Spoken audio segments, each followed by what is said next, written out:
Shalom, selamat pagi. Perkenalkan, nama saya John Pakpahan. Hari ini hari Sabtu, tanggal 3 September 2022. Pada pagi hari ini saya akan bicara dengan tema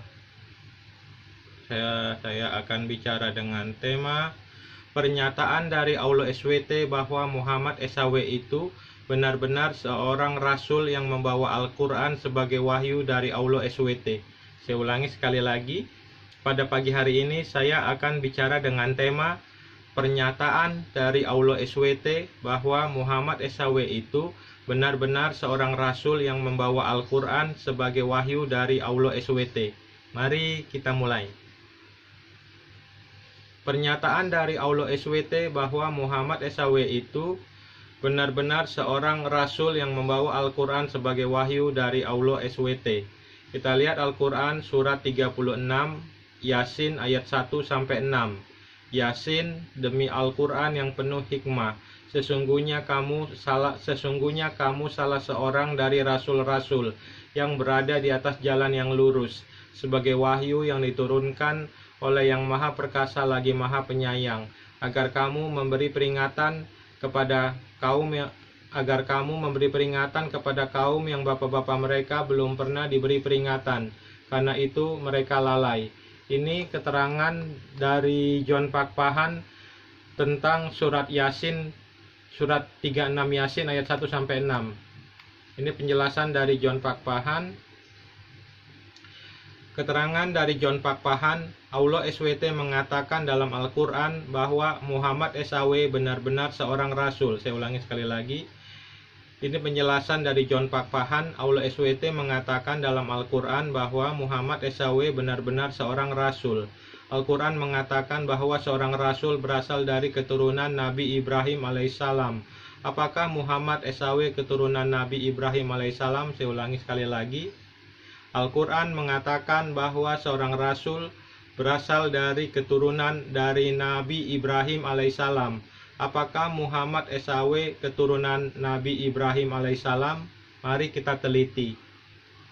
Allah Azza wa Jalla menakdirkan kenabian dari anak keturunan beliau alaihissalam. Sebagai keturunan ini juga Allah Azza wa Jalla menganugerahkan untuk Nabi Nuh alaihissalam.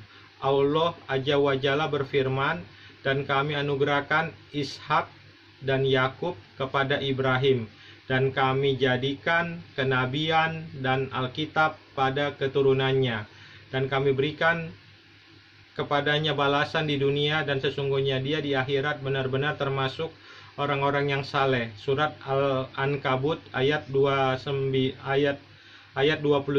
Surat Al-Ankabut ayat 27. Dan sesungguhnya kami telah mengutus Nuh dan Ibrahim, dan kami jadikan kepada keturunan keduanya kenabian dan Alkitab. Maka di antara mereka ada yang menerima petunjuk, dan banyak di antara mereka fasik. Surat Al-Hadid, surat ke-57 ayat 26.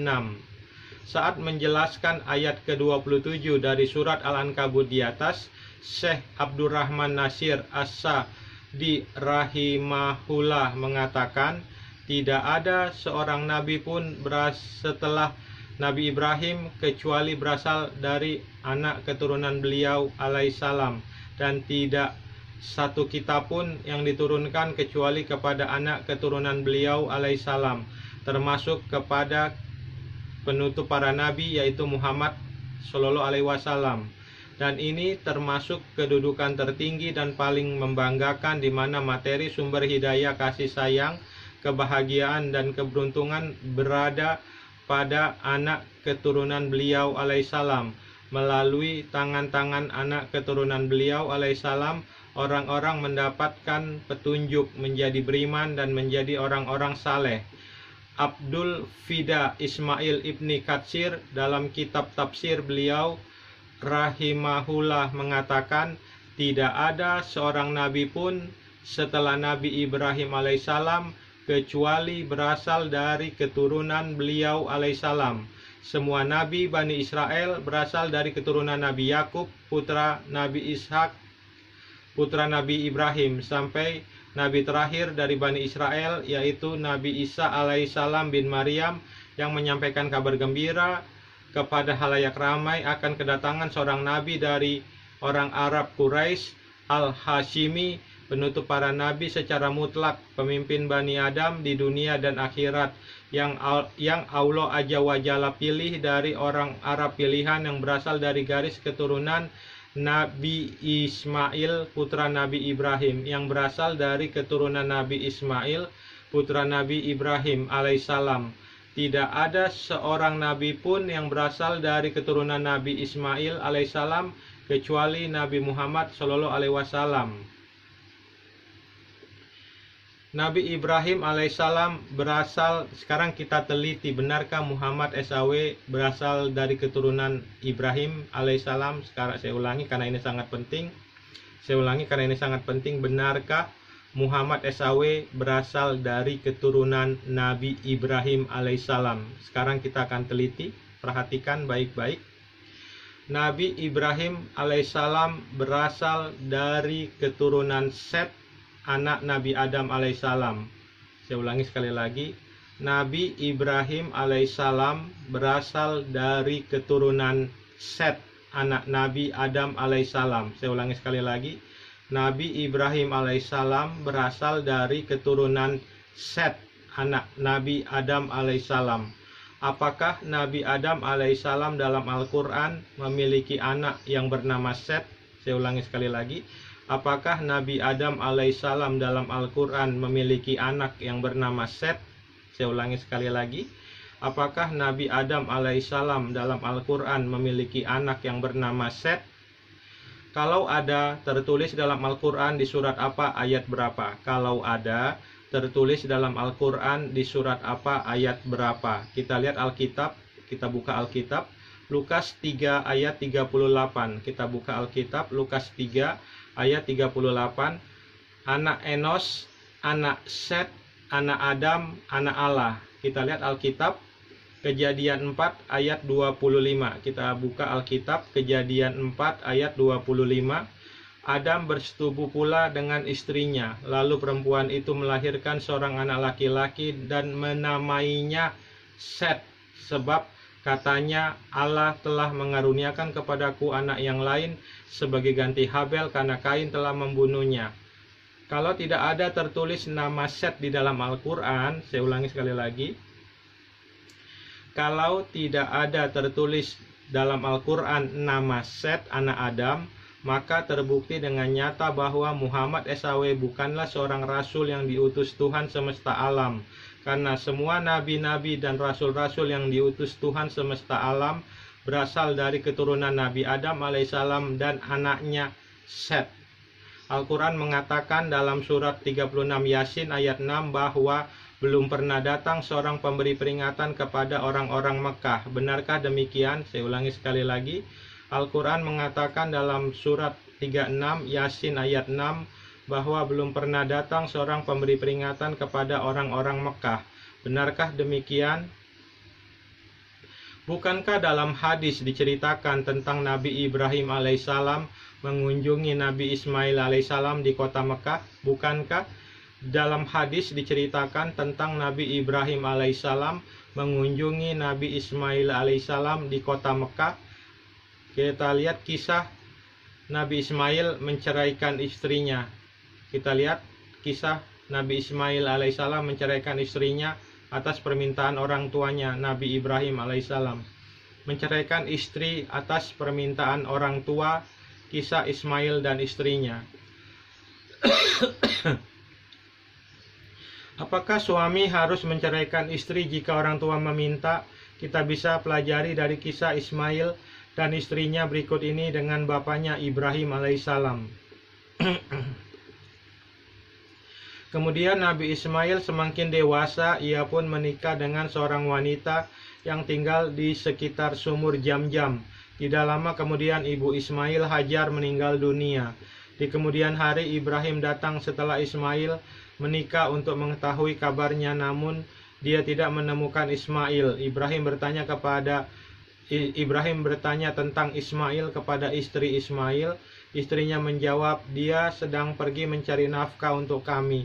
Lalu Ibrahim bertanya tentang kehidupan dan keadaan mereka. Istri Ismail menjawab, kami mengalami banyak keburukan. Hidup kami sempit dan penuh penderitaan yang berat.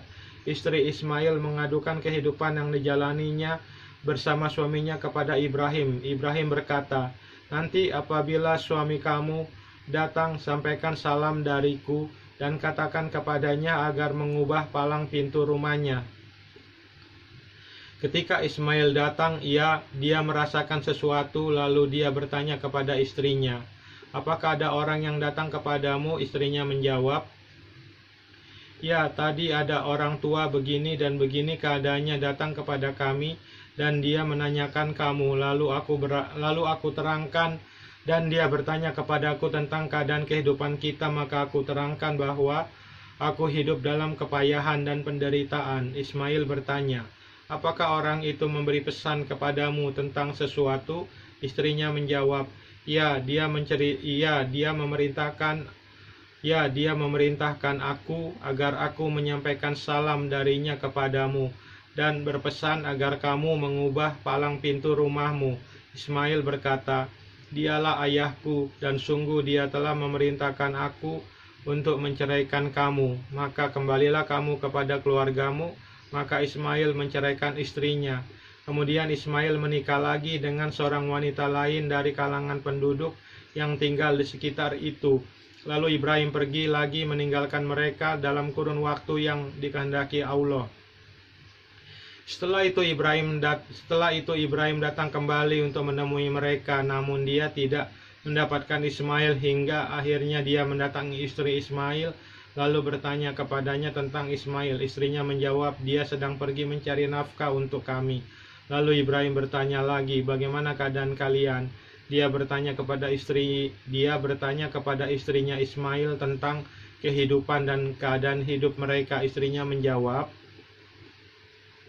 kami selalu dalam keadaan baik-baik saja dan cukup. Istri Ismail juga memuji Allah. Ibrahim bertanya, apa makanan kalian? Istri Ismail menjawab, daging.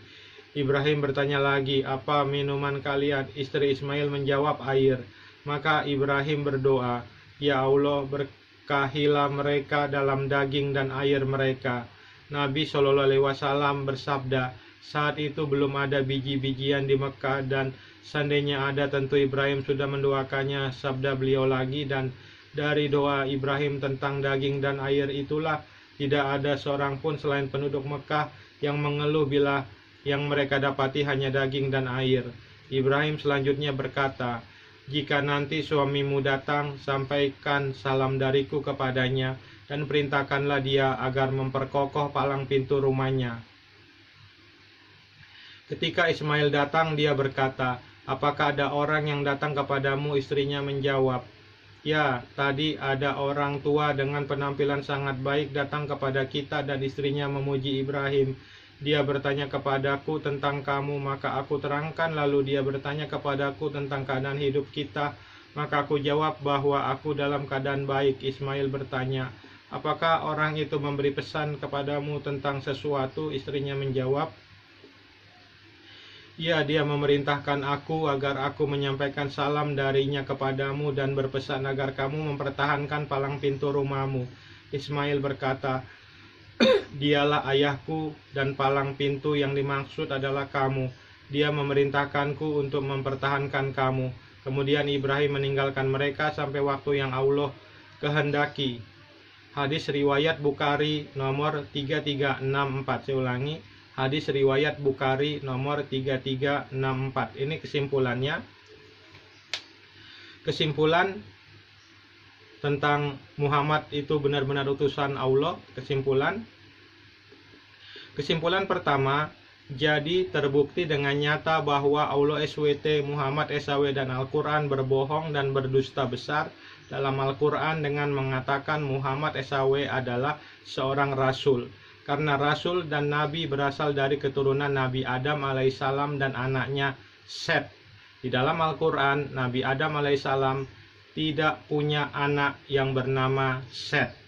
Kesimpulan kedua, Jadi terbukti dengan nyata bahwa Allah SWT, Muhammad SAW, dan Al-Quran berbohong dan berdusta besar dalam Al-Quran dengan mengatakan bahwa belum pernah datang seorang pemberi peringatan kepada penduduk kota Mekah, karena Nabi Ibrahim alaihissalam dan Nabi Ismail alaihissalam pernah tinggal di kota Mekah. Jadi terbukti dengan nyata bahwa Allah SWT adalah Tuhan palsu, Muhammad SAW adalah Nabi palsu, dan Al-Quran bukan firman Tuhan semesta alam. Saya ulangi.